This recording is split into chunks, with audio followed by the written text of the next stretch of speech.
another visual. And that's the power of AI. It's testing, learning, much faster than any other system or human can do. So we have 26% more ad impressions happening since we started infusing AI into this ad system. It's taking 1 second to match ads to people. Imagine how fast this happens. 50% increase in efficiency on how our models operate. And finally, countless permutations, which we've already addressed. So how does this look in terms of results? This graph, just to explain it a tiny bit, it compares this year to past year. So it's a year-on-year graph.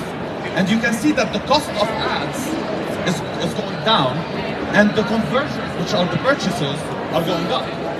Why is that?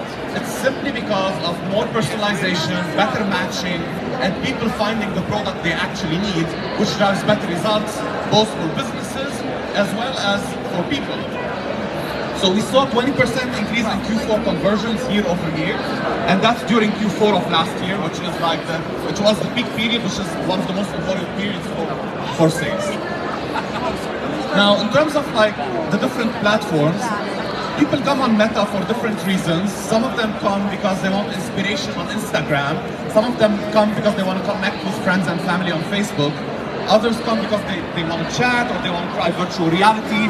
All of these different platforms help people discovering products that they might resonate with. So let's be very concrete. All what we've spoken about now is a bit in the theory. Let's talk concretely. How do I actually use Meta and its platforms to grow online sales, devise creative strategies, and build frictionless journeys? Let's start with the first one, which is growing online sales.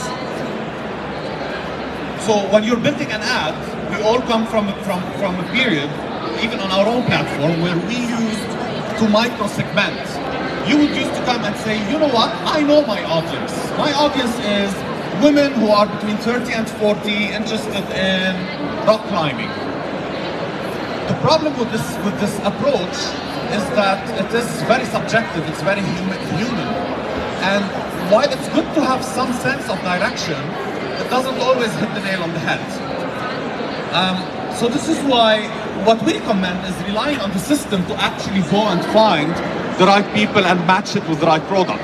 You do that by growing your audience base.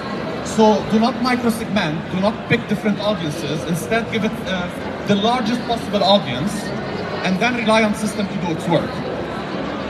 And for that to happen, you need to rely on automation. Automation means trusting the system to go and match the right budget, the right creative, the right audience, the right placement. And by placement, what we mean here is it going to show up on Instagram? Is it going to show up on stories? Is it going to show up on Facebook feed? And the right destination. Is it going to send on my shop? Is it going to send on my website, on my app, on Messenger? So relying on automation